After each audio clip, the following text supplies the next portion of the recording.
Hey guys, and welcome back to this channel. In this video, I'll be showing you guys how you can use the size potion in Plants vs Brainrots. You can get it from this event, or you can also get it from the admin abuse. You can also get that.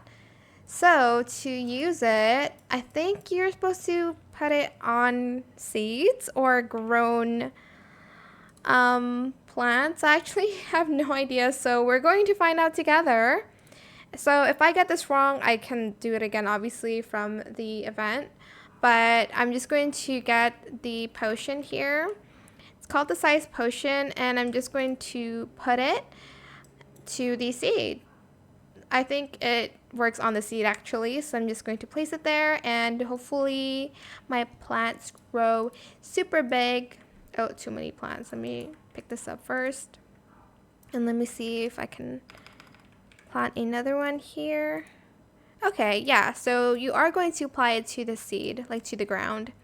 I hope it was helpful for you guys. Don't forget to like, comment, share, and also subscribe to this channel if you haven't done that already. If you have any more questions about this video, just leave it in the comment section down below. I will try my best to answer them all for you guys. And if you and if you found this video helpful, please click the thanks button as well. That is it for this video. Thank you so much for watching. Bye.